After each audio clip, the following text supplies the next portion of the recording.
G'day, Doggies fans, All Things Bulldogs. We've got a special podcast this week. We've got John Khoury, the Deputy Chair for the Canterbury Bankstown Bulldogs.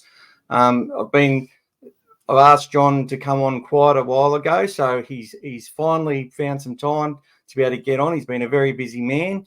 Welcome to the podcast, John. Thank you so much for coming on, and thank you for all the work and that you've put in for the Canterbury Bankstown Bulldogs over a number of years. Thanks, Michael. It's great to speak to you, and a big shout out to all the loyal Bulldogs fans. Thank you. Thank you. All right, John. Well, to get into it, so John is the current Deputy Chair. He's also the Director of the Canterbury Bankstown Bulldogs Rugby League Club, and he's also the Director of the Canterbury League Club.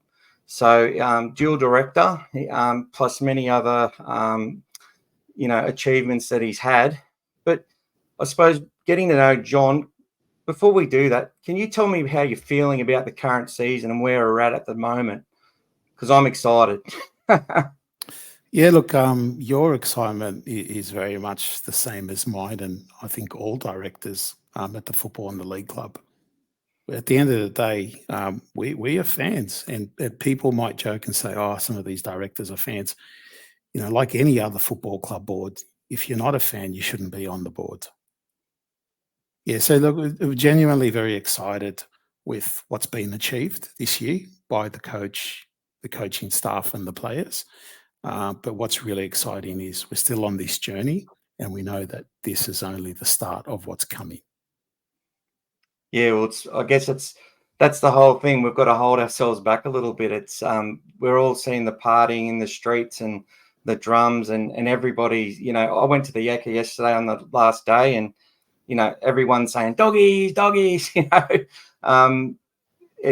definitely on the lips of not just the Bulldogs fans, but the average rugby league fan, who I think are happy that whether they love us or hate us, that the NRL needs Canterbury Bankstown performing, love us or hate us, if that makes sense. But that leads me into the second question I was going to ask.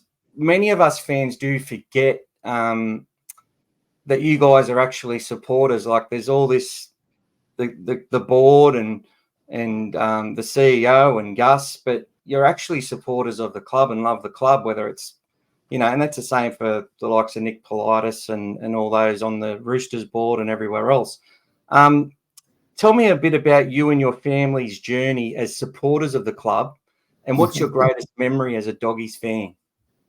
Yeah, sure. Look, I think what I need to clarify for a lot of fans and even members is that a board does not operationally run the club. We set the strategy and employ the key people and oversee the governance, whether it's salary cap, whether it's compliance, across the whole business. Now, because we are a member-run club, there is probably a little bit more tolerance by our management where they do engage the board. But coming from professional enterprise business, myself and many of the majority of our board peers, we also want to be very respectful that our responsibility is to hire the best people, to empower them and trust them to do the job.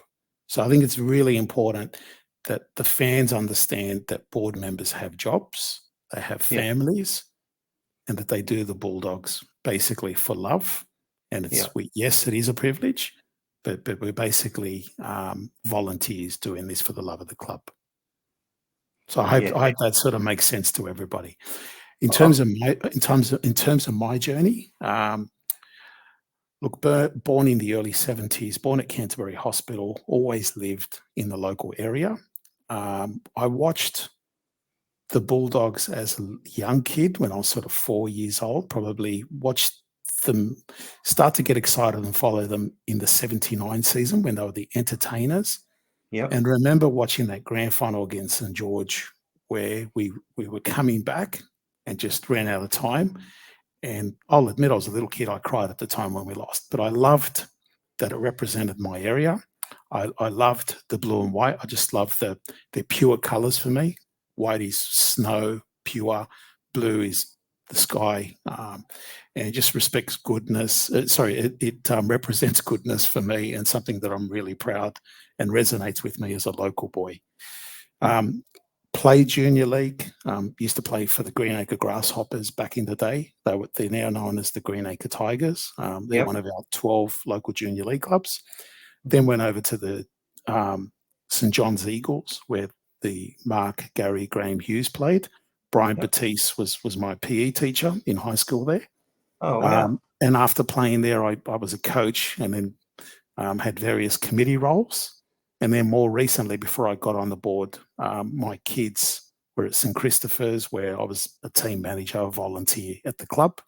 And that's where people like Khoury Hughes and some other, and Brent Sherwin came from, St Christopher's. And my boys now play at another of the 12 junior league clubs. But people will know, not through words, but through actions, how passionate I am about the whole junior league and how I love all 12 clubs equally the same. I want them all to thrive. Their success will flow through to not only future players, hopefully for the Bulldogs, but coaches, board members, fans, sponsors. That's really what the Bulldogs are about. We're more than just a footy team. We're a community.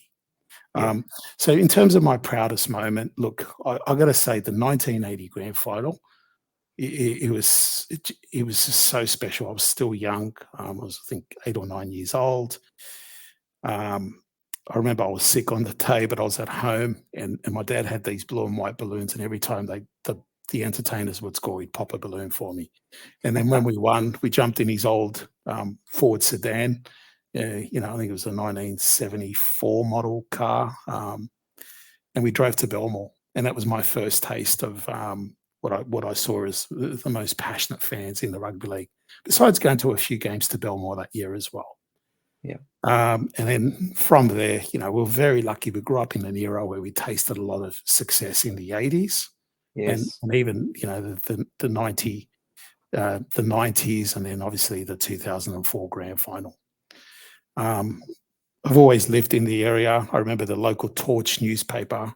You'd always look out for it as it got delivered, the local paper, and always had the feature on the Bulldogs.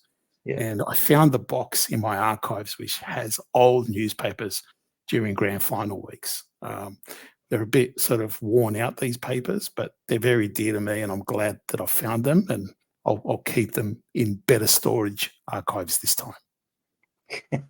I could actually, they have a lot of personal value, but there'd be a lot of Dogs fans I know that would love to get a hold of those too. Jimmy Rustler, one of the guys who comes on, especially, he buys everything Bulldogs. But that was so much. It's so great to hear that, John, because when you get titled board member, chairman, deputy chair, people just don't see that, and just to hear that passion coming through, it sort of just links us all. Like we're all in the same boat. We all love the Bulldogs so much, and it's just great to hear that from you. So leading on from that, and it was good to hear all that junior stuff as well, because we'll talk a little bit about that as we move on. But when did you decide you wanted to get involved with the club, and how did it happen? Yeah, look, it's a bit of a by accident story. I didn't know about board or AGM and political. I was a football club member. The late Jeff Robinson signed me up as a football club member. He's very dear to my heart. When I played junior league, he was a bit of a role model for me. I tried to be tough and run straight and hard at the opposition. Wasn't nowhere near as effective as him. But just through by chance, I worked for a global French company, and here in the region, the managing director was a big Bulldog supporter. And Jeff Robinson and his sons managed the transport business. We'd bought a local business that they were contractors to. And then I found myself quickly talking to him about All Things Bulldogs with my old boss, who was there, was also a Bulldogs fan. So between the three of us, we're supposed to work, but then we'd easily get distracted half hour at a time just talking Bulldogs. And when you spoke to the great Robbo, he'd tear up and get emotional. Wow. Yeah, he's a guy that I get emotional. I'm almost in tears just thinking and talking about him. But he signed me up as a member, and that's a badge of honour for me. I've still got the membership form, a scan of it. So if people ever want to say, how did this guy ever get on the board, like jokingly and say, oh, I wish he never got on, they can blame the late Jeff Robinson. Oh, Um, no. No, anyway, no. He signed me up as a football club member. Obviously, I think 15 years continuous platinum season ticket holder. Me and Wow. my brother and my son. Yeah. And I keep that going because I know that one day I'll go back to those seats. But while I've got the privilege of serving the club, my brother and my extended family are able to use those season tickets that I keep renewing.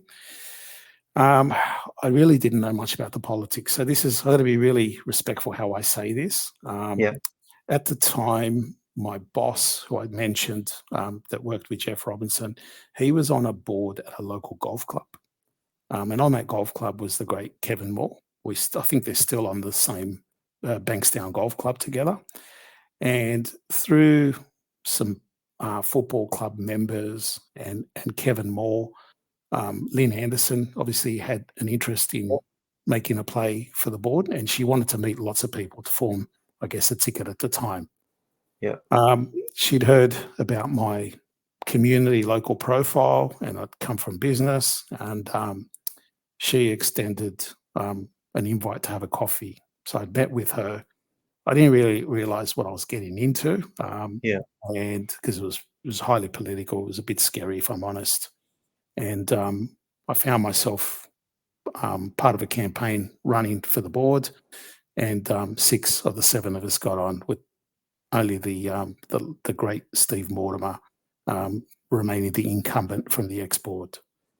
I want to be very respectful of any previous board members because despite what the fans may think, every board member historically has come on the board because they love the club and in their own way have contributed thankless hours and efforts to the club.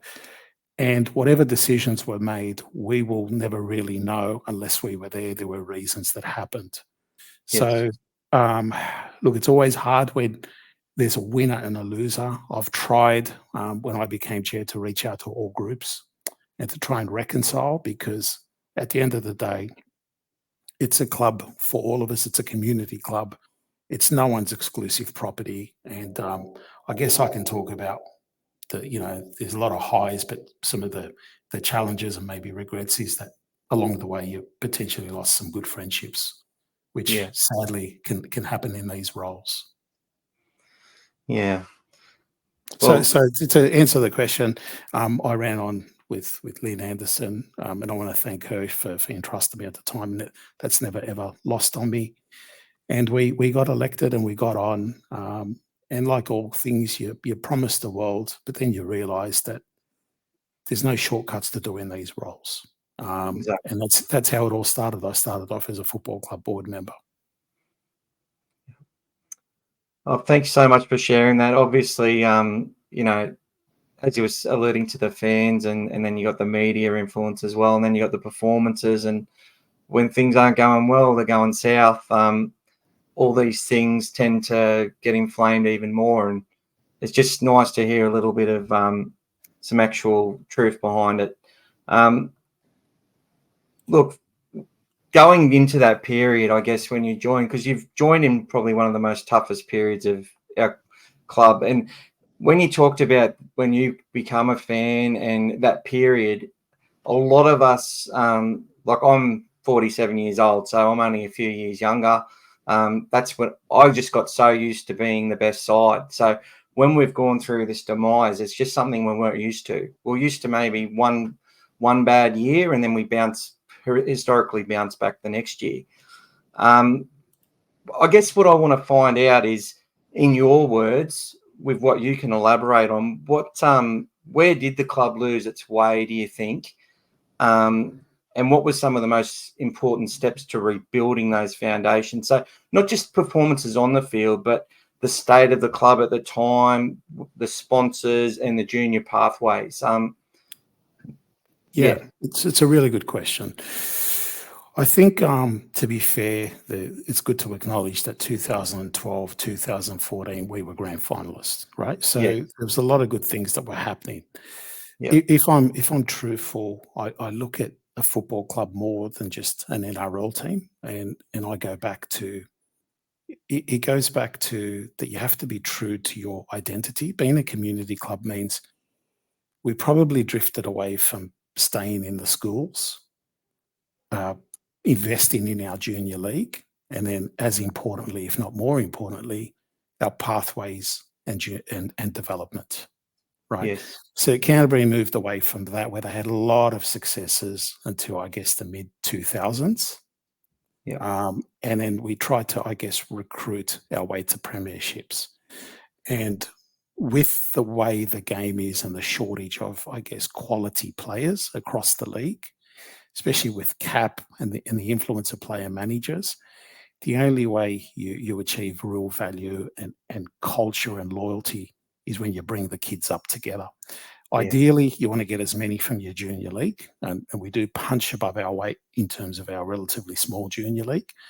But if not, and we're sort of showing this is with the partnerships with the mid-north coast and regional places like Queensland and New Zealand, you focus on the 17 to 19 or 17 to 21-year-olds, but you have to keep doing it continuously and continuously. Yeah. And that's the only way we needed time to get out of some of the challenges. And you can easily appease fans by replacing, I guess, I'm going to be respectful because the players become like family to you. Replace one player with another player, but not really change, I guess, the outcomes. The only real way to do it is to invest in character and talent, but to do that at younger ages and bring them up together. The kids that play longer together generally win more together.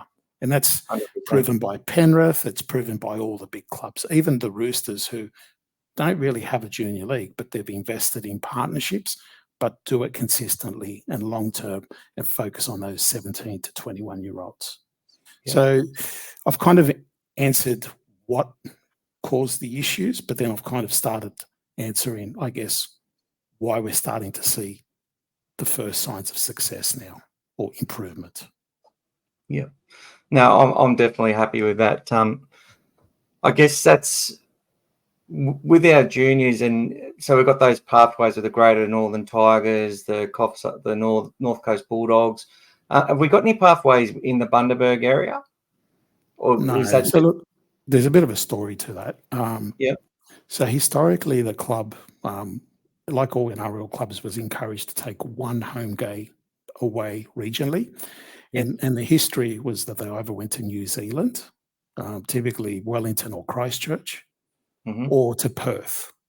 So in the midst of COVID, while the league club wasn't trading, a lot of our sponsors weren't trading, so they couldn't pay bills, we were presented with three locations, three options.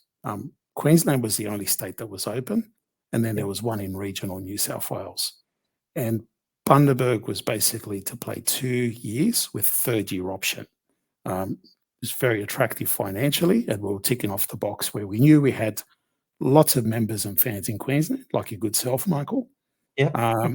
Whilst, yes, we were making some money and giving back to the game, because this is a game, it gives so much, but you need to also give it so it can continue to give back, whether it's fans, whether it's future players, and everything I spoke about. So we did a deal, and that's what happened at Bundaberg. And less than a year later, they announced the Dolphins. So Wayne Bennett once met with Gus and myself and wanted to know what we were doing in his catchment. So we reassured him that it was just to play 3 games and not to do any development or recruitment in that catchment, which is well and truly now Dolphins territory. Yeah. Wow. Because that's actually, I'm glad you answered that, because that every time we play the Dolphins, the question gets asked, why are we taking a home game there?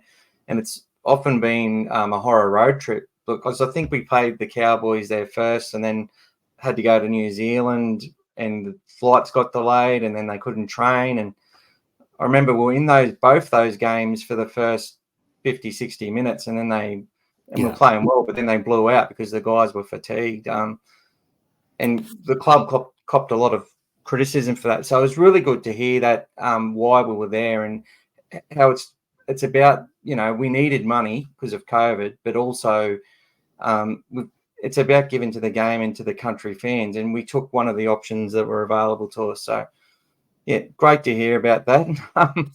Yeah, look, and it's good you touch on that, because there is the football element, and this is the bind for the board. We want to make some money, but at the same time, we need to also make sure that the coach and the football department are happy. So there's a fine line, and it's one of sort of the key discussions that our chairman, Adam Drucy, and our CEO are sort of factoring as we move forward. Yeah. Look, every journey has some harsh learnings as well. And as you said, you weren't sort of prepared or didn't have the knowledge of the political element that you were going to be sort of involved in when you stepped up. But probably, are there any harsh learnings or regrets that you've had as part of the journey, and what have you learned from it? Look, I think everything's a lesson. The biggest one is I probably didn't appreciate or understand just how much politics our club had, even though I was a football club member, a voting member. Yeah. And that when you're in, whether you're a director or you become a chairman or now deputy chairman, you realise that really, unfortunately, you have to make decisions that aren't always popular. And some of those decisions include people that you're closest to, whether it's former board members, former administrators, former coaches, former players. And look, selfishly, that's probably been my biggest regret, that I've lost some friendships with really good people along the way. Yeah. And as I said, there's always perspectives and wider considerations that either they or the fans will never see or appreciate. Yeah. And if you conduct yourself with dignity over time, I think that you can heal some of those. And I think for the most part, I've been able to reconcile with some really good people.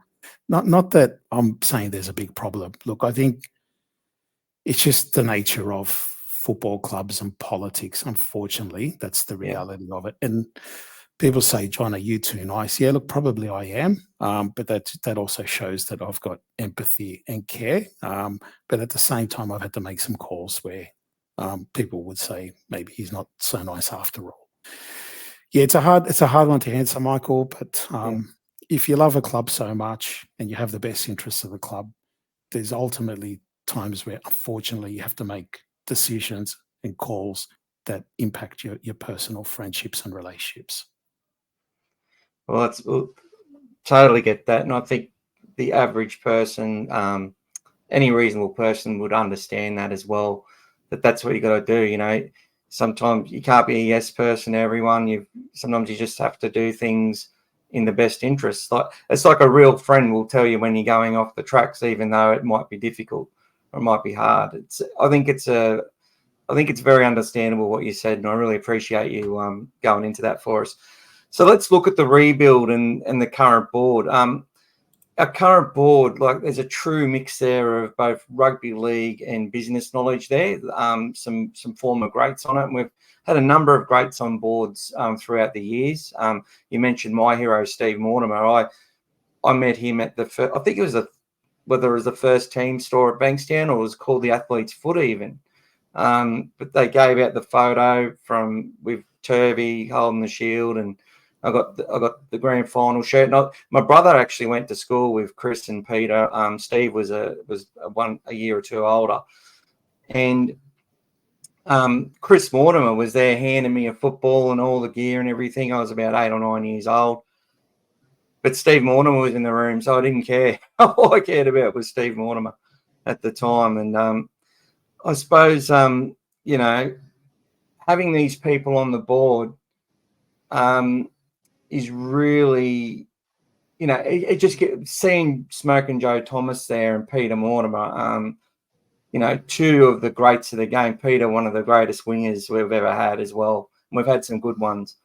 Look, tell me a bit about your colleagues that you can share, obviously, and what do they bring to our football club? The one thing I'll say is they're just as passionate and loyal and love the club just as much as the most passionate fan. They Yeah. really, really love the club a lot. And you look at Joe Thomas, he played for other clubs, but he came back and I think was a president of the Ambassadors Club, so the ex-players club at the Bulldogs, and didn't even grow up a Bulldog supporter, but now has given so much to the club, both as a player, but I would argue almost as much, if not more, as an ex-player with what he's done with the Ambassadors Club and now currently on the football club board. Peter Mortimer has always been a Bulldog since he came. And both Joe and Peter, whilst they're ex-players and give that perspective and insight, which is you need, they've also run their own successful businesses. So Peter Parrott Mortimer has a successful winery business in Orange, and Joey Thomas runs, I think, a uniform and clothing apparel business as well.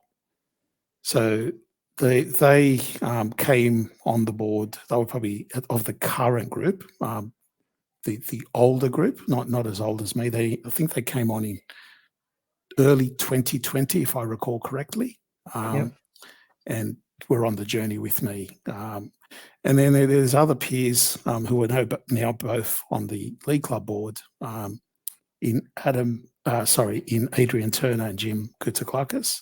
So Jim's our deputy chair at the league club and Adrian's league club director, but they, like Parrott, were on this journey with me. They came, I've been on since February 2018, but they came on, I think, in early 2020, thereabouts. And then obviously they, for other reasons, had to come off, Jim and Adrian, but they're now on the league club board and still actively involved, which is fantastic. Yeah. And then Paul Polly and Adam Drucy. So Paul Polly, successful food manufacturer, former major sponsor. Wow. They were always in it. They got back and were, well, I'll talk about Paul, was supporting the club and in and around the club. And I just thought, he's got great skills. He's got good relationships across many streams with so many people around the Bulldogs. And I asked him if he'd come on, and he's been on, and he's been great for us.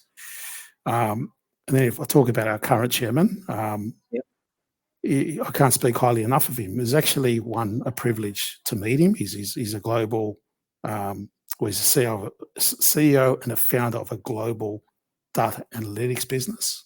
The business is called Quantium. Yes. He's a lifelong supporter, and look, you may have heard his content through another podcast, but on the kennel, it was really good. And to be honest, Michael, I'll say this now: it probably would have been more appropriate that he be on your show first. But I know you've been hounding me for over sort of 12, 18 months, so this is probably a bit of a payback to history with you. But I would encourage, and I'd tell Adam the same, that you should try and get an interview with him. Very impressive guy, very successful, but mate, loves the Bulldogs, so humble. I'm really proud to basically be his deputy and serve under his leadership. When he came on and when Paul came on, I just felt at ease with their expertise that they brought from a business strategy and leadership point of view. And they've been that and everything, both as directors and now Adam leading the way as our new chairman. Yeah, and sorry, and to continue about other directors, I don't want to exclude anyone. Andrew Gifford, he came on with Jim and Adrian at the time, and he's still on the board with us. Again, Andrew is a quiet achiever. He helps with governance. He helps with risk. He has great relationships across Queensland because he lives between Sydney and Bundaberg. And look, it's just coincidence that he sort of was moving to Bundaberg as we'd done the deal to play those 3 games there. But look, again, we're all good friends. I love every one of these guys so much. And then not to exclude Peter McMahon. Peter McMahon was an ex-director of the football club historically. Again, I invited him at the time with Andrew Gifford, and he came on. Peter's got a lot of experience as an ex-partner of a legal firm.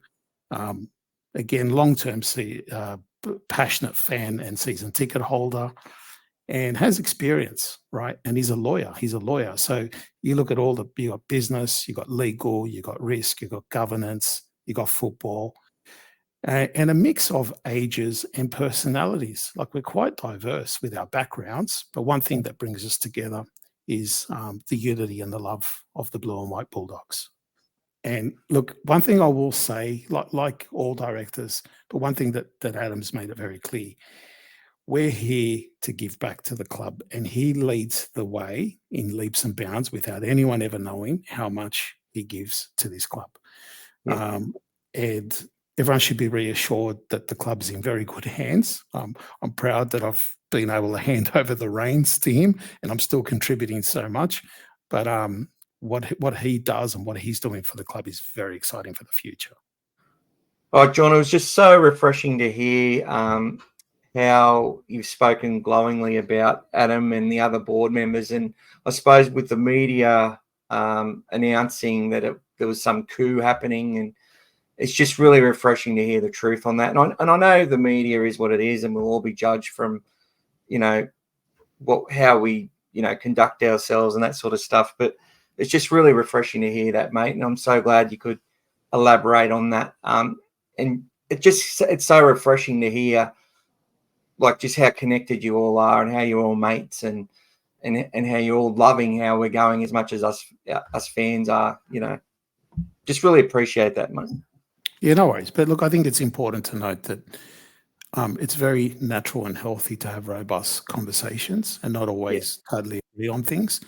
As long as, I believe majority consensus rules, and we're all acting in the best interests of the club. It's okay. You can sometimes agree to disagree on certain things. Yeah. All right. So, Gus Gould, he's come back to the club. Obviously, he's on the Channel 9 media. I feel that the conversation around the Dogs has been a lot more positivity out there. I feel that, obviously everyone has their version of who Gus Gould is across the NRL world. But can you describe to me how he came to come back to the Bulldogs? Like, it was sort of very unexpected by a lot of us. And what's some of the things that you feel Gus has really helped with in our rebuild since he's come back? Sure. Look, one of the things, I won't get into the details out of respect for his privacy on what actually happened. But one of the things I will say is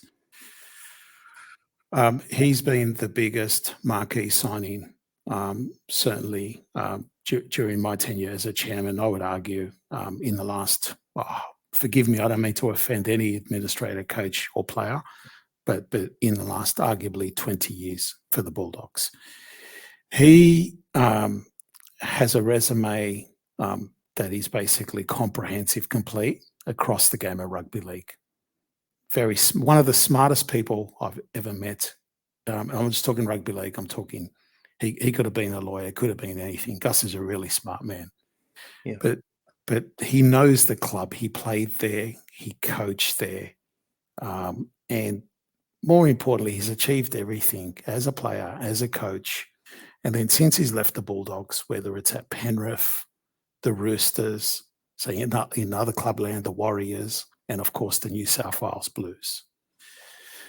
And the Bulldogs, when we acknowledged all the challenges we had, and then they announced the 17th team, we're in the middle of COVID. Suddenly there's no Queensland Cup, there's no New South Wales Cup. I'm not talking just, the 21s and the reserve grade. I'm talking all the way down to junior league. So for 2 years, that competition was all stifled. They throw in the 17th team in the Dolphins, and you got clubs like us that have basically got themselves into trouble because they've tried to recruit their way out of trouble. Yeah. And look, whilst I pride myself on being a grassroots junior league and have an understanding and appreciation of pathways and development, he's the master of it. So when we met, we kind of talked about NRL, the challenges, but we'd find ourselves always talking about development and pathways. And that's the thing about him, for all his qualifications and all his success and media. I didn't talk about his media, of course. When he talks, you sit and you listen, right? Yeah. But just he has done this before with Penrith, and no matter what people say, and I don't want to discount the good work that other people at Penrith have done, but it's undisputed that that was his legacy, and they're still reaping the benefits of Gus's legacy at Penrith, right? And in the short period of time, he's already shown with our younger grades what's coming up, that the future is very bright.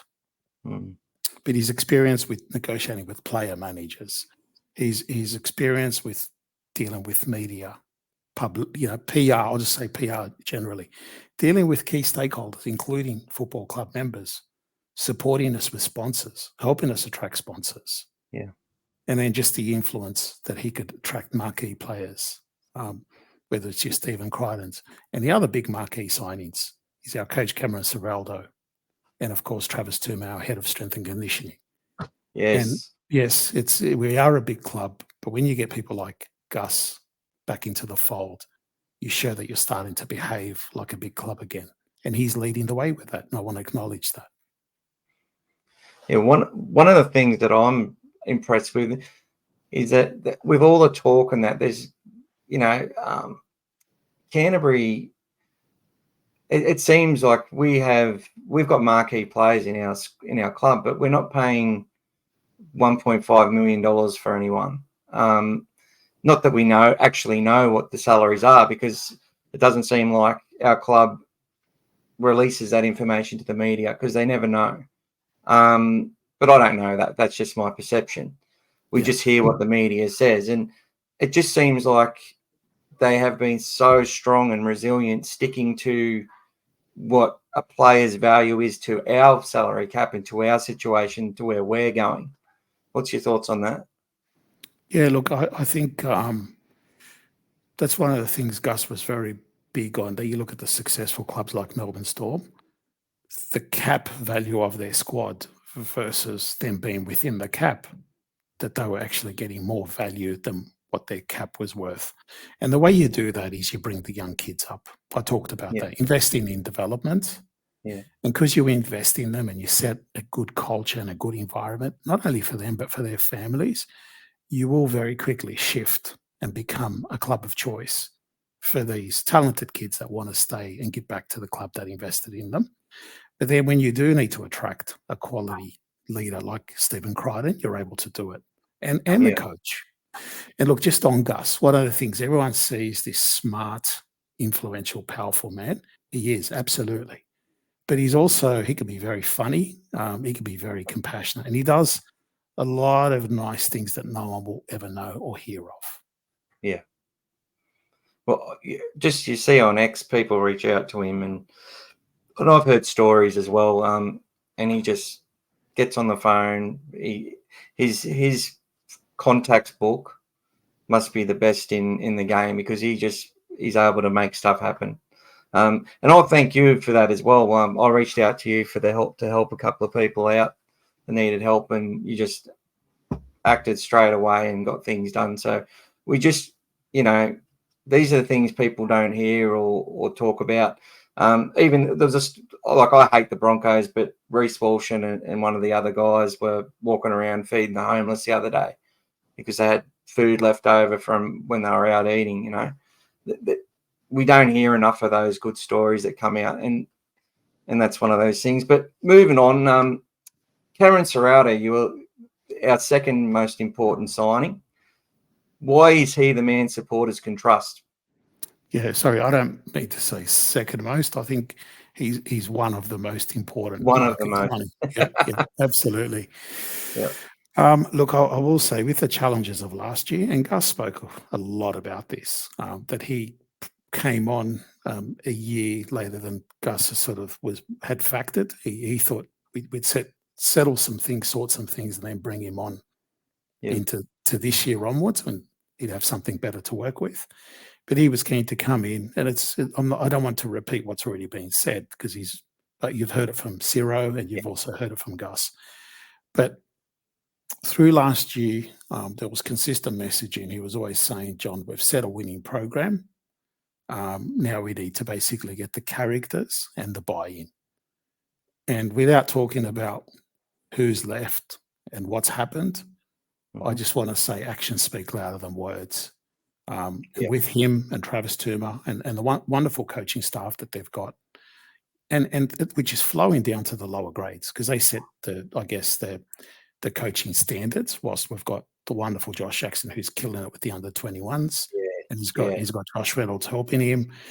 You've got Steve Turner, Michael Potter, and a lot of wonderful people. But then our NRL assistants, in Chad Randall and Luke Vella, and I don't want to exclude anyone because they've got other people working thanklessly, well, not thanklessly, but working behind the scenes that aren't as public profiled. Yeah. And Ciro in every win will thank the players and acknowledge the players, but he equally congratulate and thank his coaching staff like a great leader does. But look, Ciro is a very truthful man, doesn't sugarcoat anything. Yes, he's young. Yeah. But I think you can see that the young guys, the way they're playing for him and playing for themselves, that's a testament to his man management skills. Yeah. So yes, you need the right people around you. Yes, and he's people were questioning his him being a successful defensive coach from the Panthers. Well, we've gone from being the worst defensive side within a season to currently, and hopefully we can maintain this record till the end of the season, being the best defensive side. In 7 games this year, another record, scoreless in the second half. Like these are not fluky achievements. These come down to hard work, fitness, but coaching and man management. And Ciro has led the way in leaps and bounds in all those facets. Yeah, and to elaborate on that, like you can just see, like we've had so many. You've talked about getting the right people into our squad, so you've brought in some really good humans like the Kurt Mans. I guess it's the players like Harry Hayes and Bailey Haywood, Lipoi, Hopoi. Sorry if I haven't said his name correctly. That have just shown so much, and no one talked about them playing NRL this year. And they've come in and not only done a job, they've contributed in a way where it's been really difficult to leave them out. And not excluding any players like Blake Wilson, Jarrell Skelton, all these players, the whole squad just seems to be so happy and playing for each other and working for each other, which is phenomenal. And I guess Cameron Serrato's got a lot to do with that. Yeah, look, absolutely. And that he's invested in the whole of club when you see him at Harold Matt's SG ball games, Jersey flag and reserve grade games. Yeah. And that's him basically taking an interest in the kids. That's his background at Penrith. He came through the pathways as a coach. And a lot of the Panthers players that have won grand finals were coached, I think, by Cameron through the Jersey flag grades. 2015. 2015, yeah. I think it has the record for the most NRL first graders to come from a Jersey flag team, and most of them still play together, still. Yeah. And then they had the next wave from 2018 with Stephen Crichton and Burton and the like. Exactly. It's good to be excited, but I think what's really pleasing is it's what's being built so that it's maintained and continues for this year and beyond. I think that's what's really pleasing and exciting to anyone who understands a little bit about the game with what's happening at Canterbury. The other thing about Ciro, mate, is he's always very respectful to everybody, including his opponents. And the proof is the way he speaks in his post-game or pre- and post-game press conferences. Yeah, well, I was really impressed earlier in the year, actually, because one of the I don't know if you get messages about this from angry fans when they feel that the refs are giving us a bad run and they want you guys to go and they want the coach to get a $20,000 fine and they want us to come out publicly and attack the referees. And you get that. That's passionate. That's NRL fans all over from every team, not just us. But I guess one thing Cameron said, I think it was in round 2, where it was the first time he spoke up about the referees, and he said, last year we didn't defend well enough to earn the 50-50 calls. Today we were dominant in that game for at least 50% of it, and we didn't get any calls our way. And I think it just set the scene that unless we go out there and earn it, we don't have the right to ask the question even. And that was just something I noticed about him. He is very well spoken. And just calm and keeps focusing on, I guess, improving the players and other things he said. He's not always focused on the outcome. He's focused on what they're doing and how they can do it better week to week, day to day, that sort of stuff. Yeah. Look, Ciro is not a man who makes excuses. He likes to lead by example, and I think his actions and with the way his players are responding are proof to that. I will say this because whether I was a director or a chairman or a deputy chairman, I do often get messages from angry fans about the referees, right? Yeah. And everyone I want to reiterate, we are fans as well. And we can get frustrated when we see a call or a 50-50 call does not go our way. Yeah. There's a lot of conversations that happen weekly with the coach and the NRL in terms of reviews on whether he questions a decision or they come back with feedback, right? And there's stuff that's said behind the scenes. If we go public, and it's been proven whether it's our club or other NRL clubs, it doesn't change where you're suddenly going to get favoritism. If anything, you cop a big fine and then you're under more scrutiny. And I get the passionate fans, I really do, right? And I've had conversations, and I know Adam has conversations with the NRL when needed. But I think it's very important that even as fans, sometimes when as directors we're watching a game, I'll say, oh, that wasn't a knock on. And then the director will say, no, it was, JK. Yes, it was. We'll even pull each other up because we're so one-eyed, like the fans, that even a 50-50 call or even sometimes a call that's right, we'll see it as wrong. Like a fan will see that everything's going against us. And that's just passion, right? But you also got to think with your head. And we got to be responsible that whilst we appreciate the fans and we'll listen to their feedback, if we reacted to every frustration, then we probably wouldn't be able to do our roles either. I actually did some a little bit of investigation. I'm not going to name teams or coaches or clubs, but the sides with the highest penalty counts historically over the last 5 years have also had the coaches with the most fines. So, and that's historically. So they haven't improved in the amount of calls that they've got there over time. So I don't think it does actually help to go public and make a big nuisance about it. I think you're right. It just puts us under more stress. But yeah, it's good. As fans, we do get frustrated, and we're all the same, and we're all biased. We can't deny that. All right, achievements, John. What are you most proud of when it comes to the current state of the club? I think what I promised from becoming a director was my first mantra was the junior league and the pathways and the community. And I think as a director, that was my first way to prove that with actions rather than promises. So that it started there.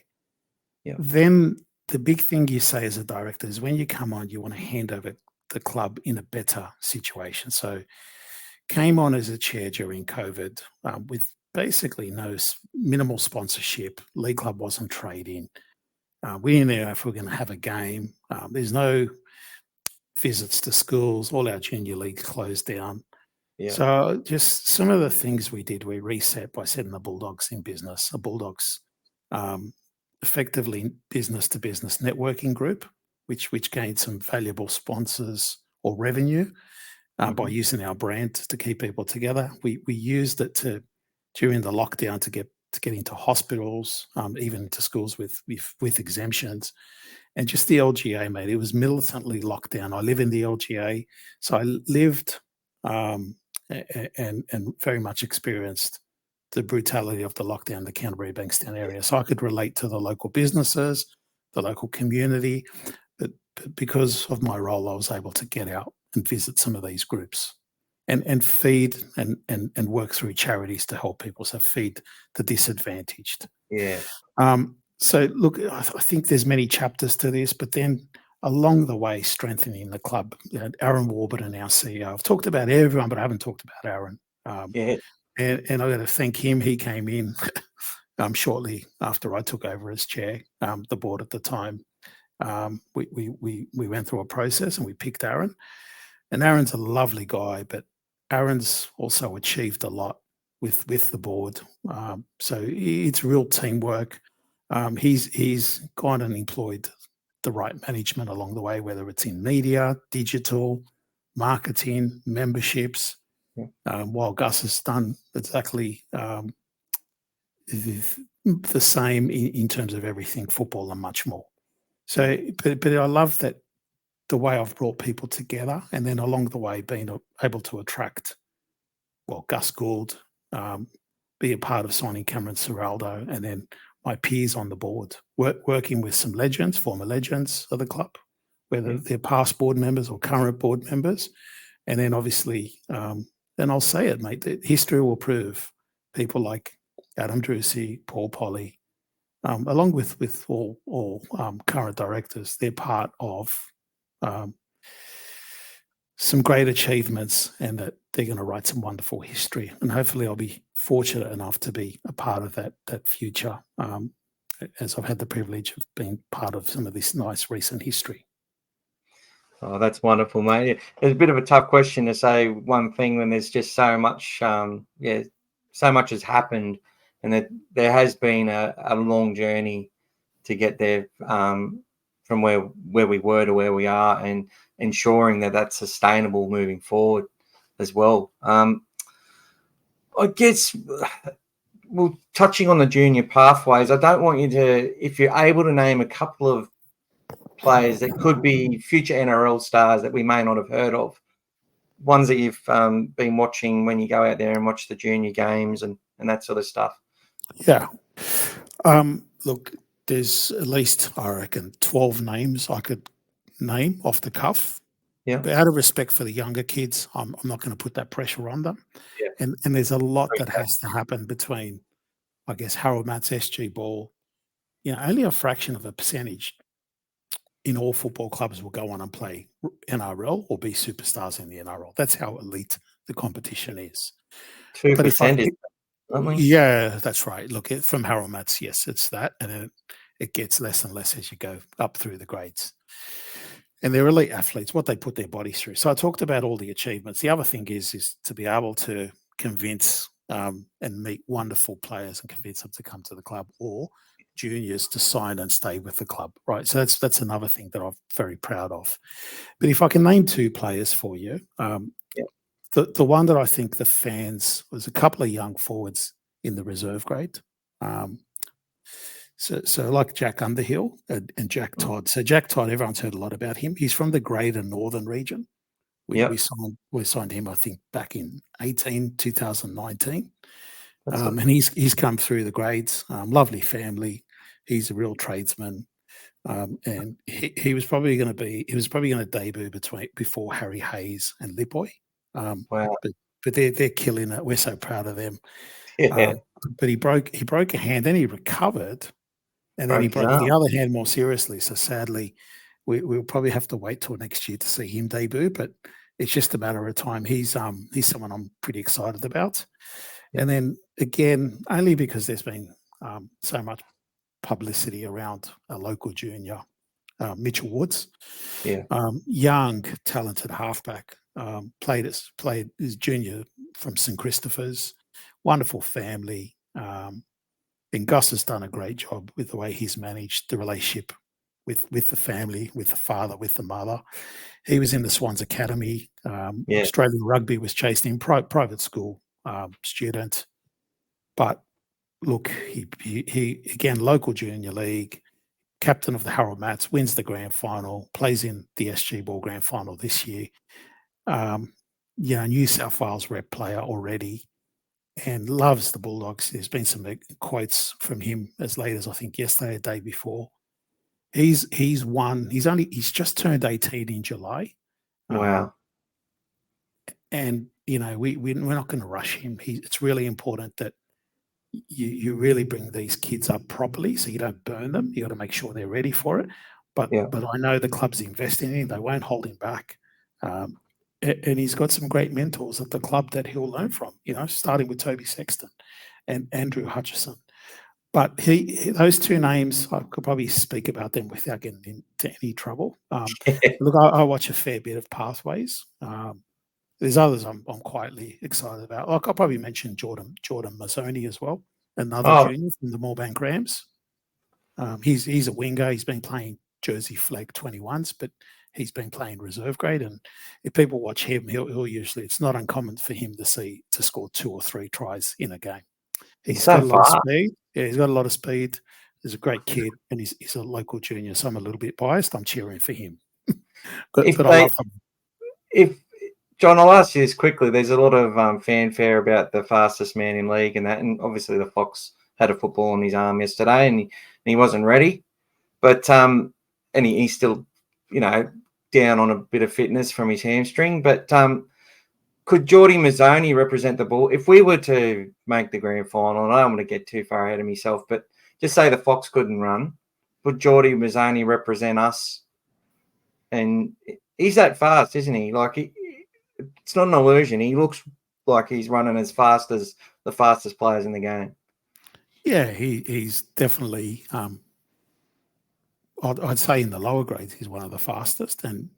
But importantly, he's a great finisher. Having speed is one thing, but having the skill to finish, whether you're diving in the corner, diving in the corner with one hand, and getting it in before a corner post, he does that regularly. But you can see he loves playing rugby league. He's tough. I've seen him get hit hard, but it's how they respond.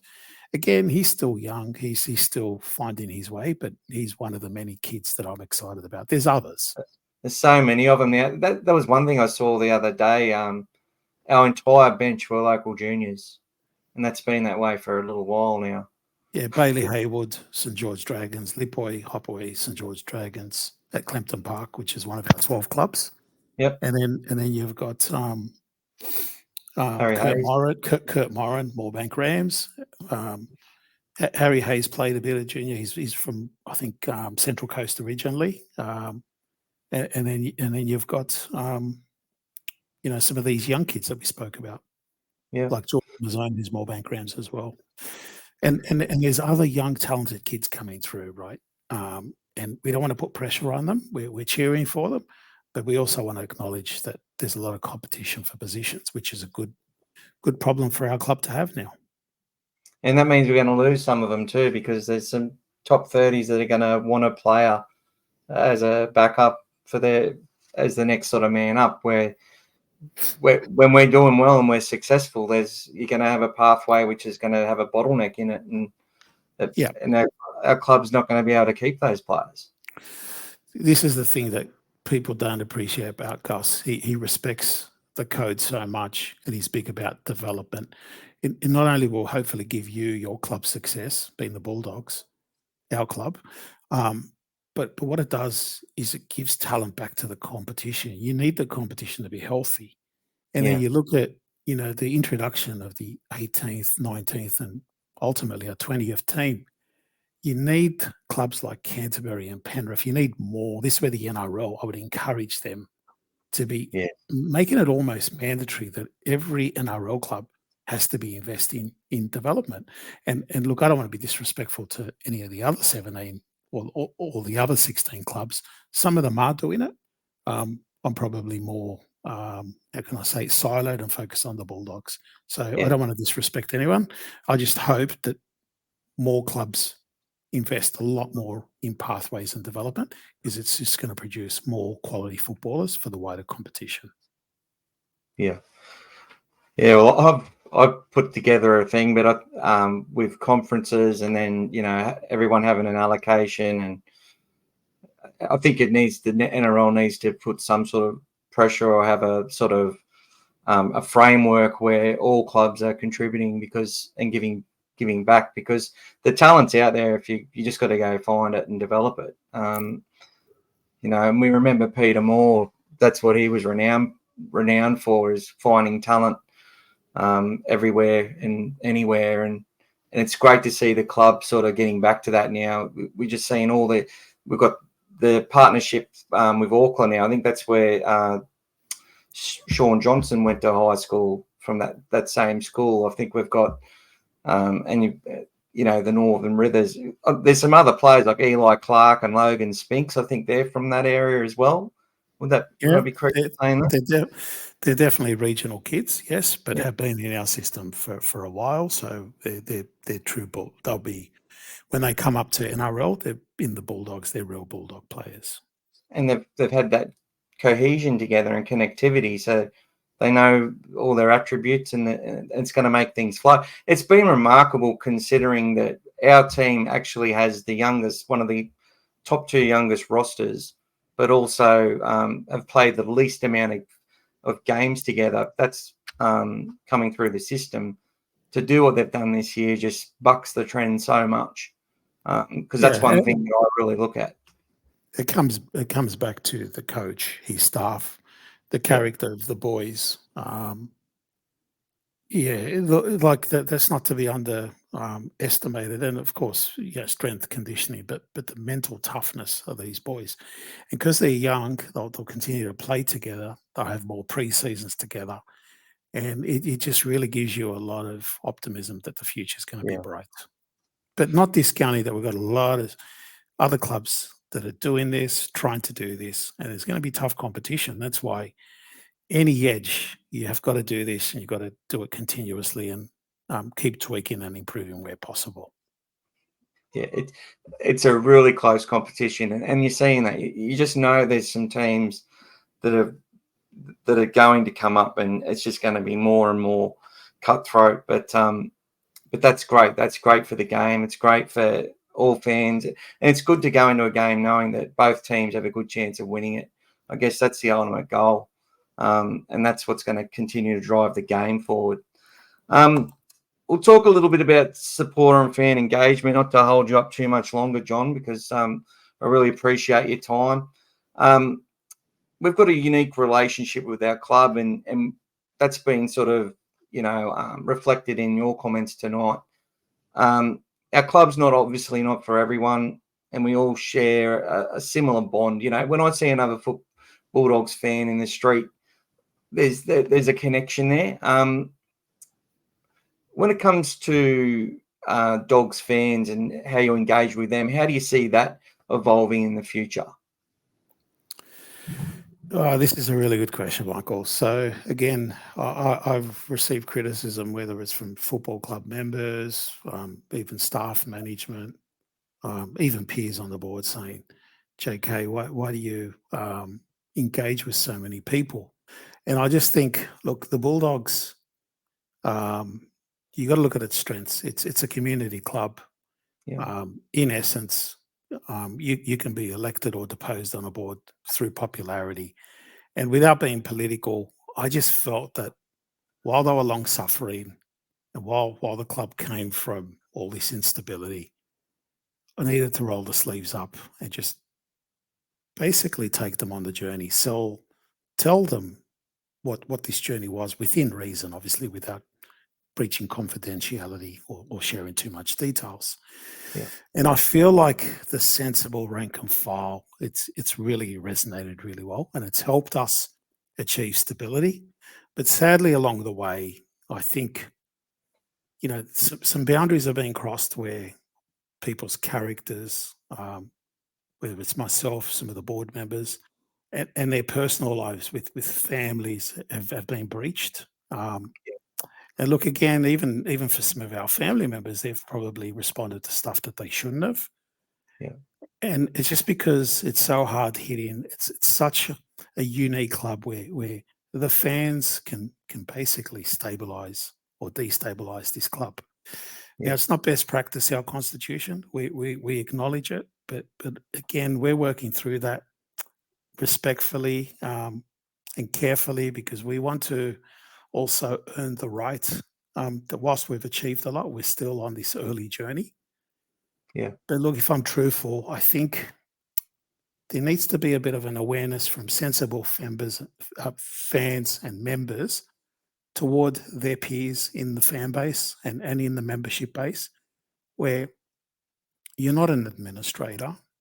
Yeah. There's always perspectives you don't always appreciate or understand, including cap management, including character type of players we keep or let go, Yeah. staff, coaching. There's respectfully, no other club even knows the names of their board members. They know who the coach is, they know who the players are. Unfortunately, look, it's fortunately, but I also say at times, unfortunately, people care about things they probably shouldn't. We're trying to, as a board, be more and more in the background. And again, Michael, look, I'll say this respectfully. That's why I was really hesitant about coming on and doing a public podcast. Because one, out of respect for our current chairman, who we try and want to confine the spokespeople to be the coach, Phil Gould and Adam and Aaron. But look, it's okay. I'm very comfortable with the messaging that I've shared with you and the fans tonight or today in this podcast. But also want it to be a bit of an awareness that being a fan doesn't give you the right to destabilise a club.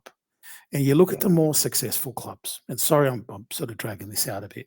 You look at the Roosters, you look at the Melbourne Storm, you look at all the what I call continuously top four clubs or thereabouts. Yeah. Either their constitution ensures stability or they are privately owned. Now, I love that we're a member community club, and I always defend that, right? But at the same time, there needs to be a maturity and awareness where that doesn't give you the right to destabilise a club. It scares off player managers, it scares off players, it scares off sponsors, and it ends up scaring off decent supporters. And history, what I'm saying is proven. It's not my opinion, it's facts.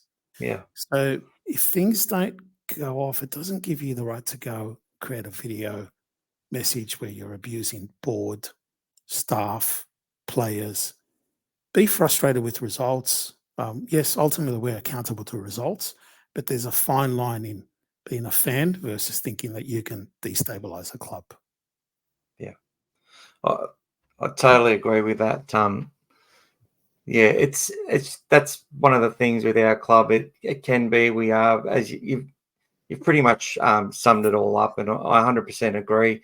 We all have our opinions. We all think we know, but one thing that the message that I've been putting out there recently is anything we thought we knew about rugby league at the start of this season, we realised we didn't know half as much as we thought. I don't think, there's loyalty to the club and there's hope every single season. You always go into a game feeling that you can do well and that things are gonna work out well. But I guess no one would have thought we would get to where we are at this point. But still knowing we've got a long way to go, we haven't won anything yet, and that's where we want to be, winning.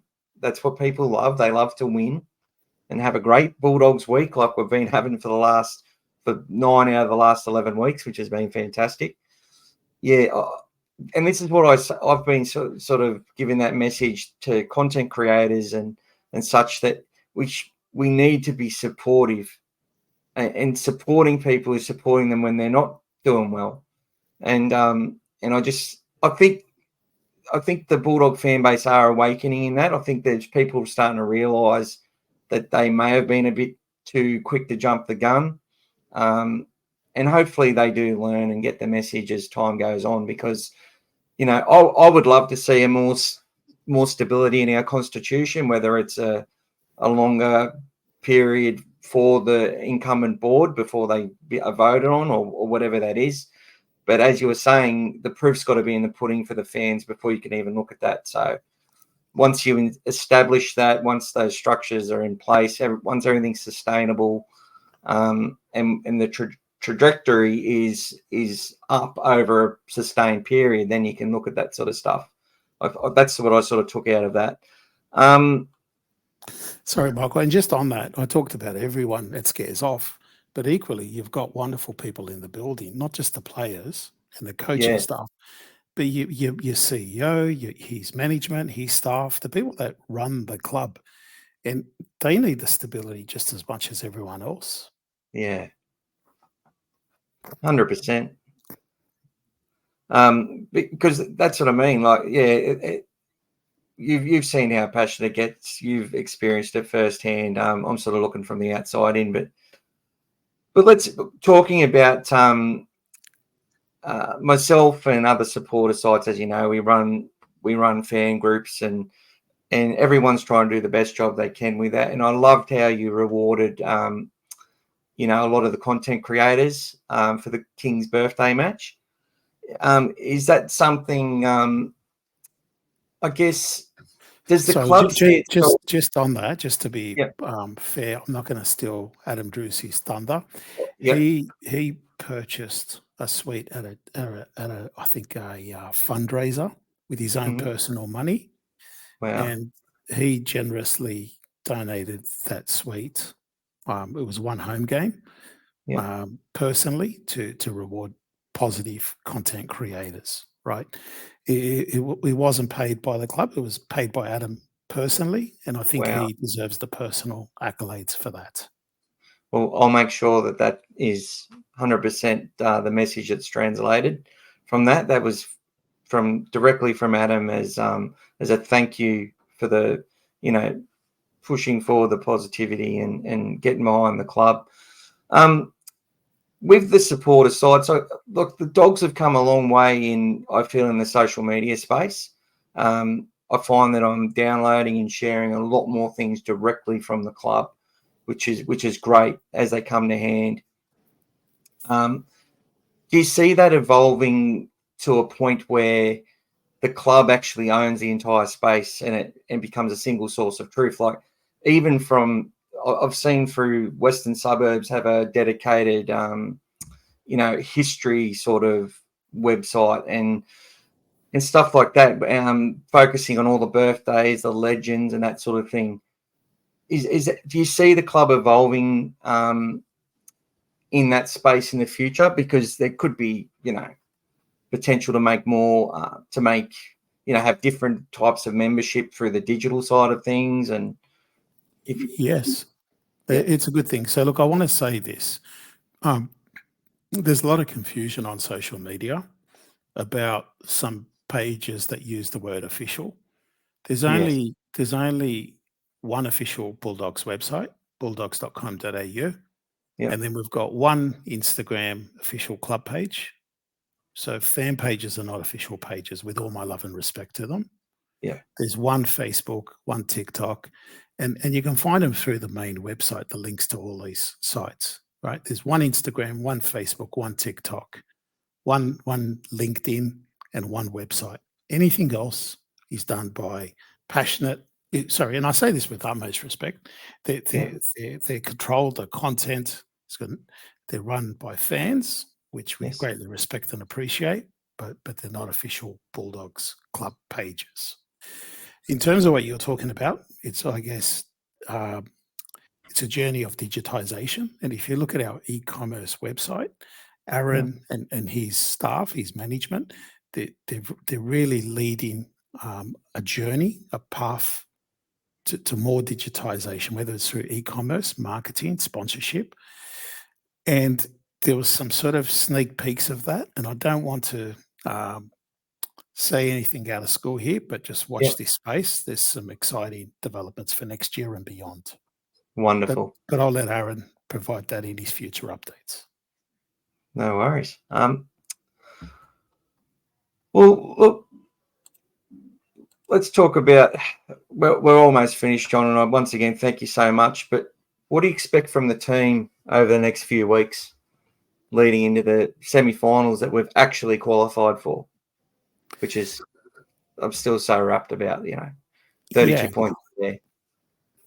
Look, if you listen to some commentators, including the great James Graham, he gets me excited because I respect him. He's a highly respected journalist, but a passionate, loyal Bulldog.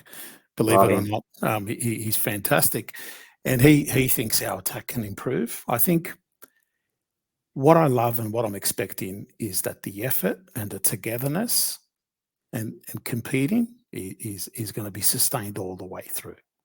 Yeah. I don't know how far that's going to take us. I dare to dream. I'm excited like everybody else.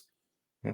And it's already been a great year, but whatever happens, we're going to be very proud, regardless. And it's going to set the wheels in motion the next year and beyond. And it's just going to continue. And that's what's really exciting for me. What I'm really loving is that we're winning a new generation of fans.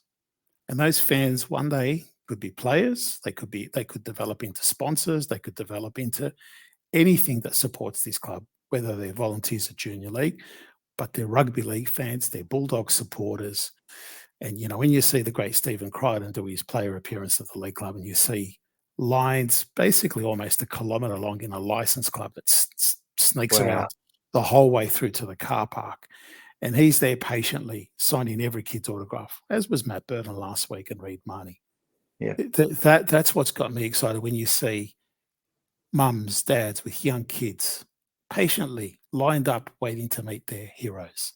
You're winning future fans, and we're growing this club. We're making a big club even bigger, and we're only getting started. That's what I'm really excited about. Oh, that's so good to hear, mate.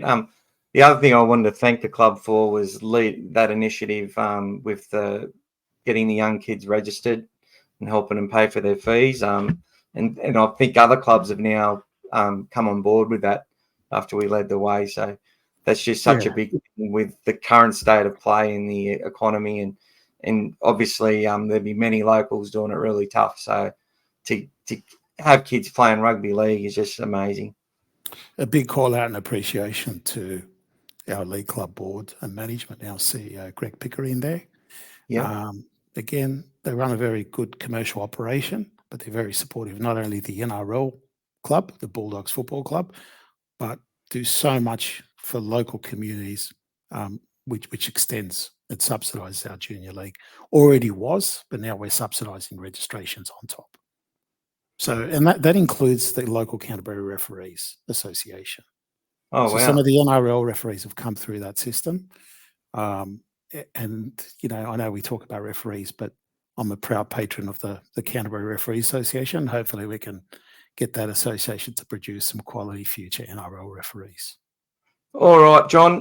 Just want to thank you so much for your time, and the fans are going to appreciate it. That watch the podcast, the loyal fans. They would have loved to have come on live, but we would have went for about 7 hours if that was the case. Any last thoughts for our entire fan base and faithful supporters? No, I just want to say it's been really good. We've been on this journey together with the fans. I'm very excited of what's happening at the club, but I'm also really happy and excited seeing new fans come join the ranks and seeing our loyal fans get rewarded for hanging in there. And look, there's a lot that still needs to happen, but I think it's a nice ride. And as Gus said, if you've come this far, come a little far further.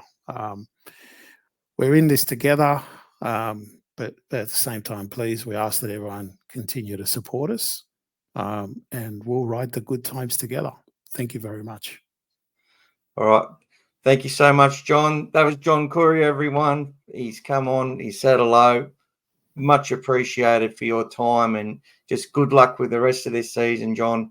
And cannot wait to catch up with you in the future. Go the Dogs.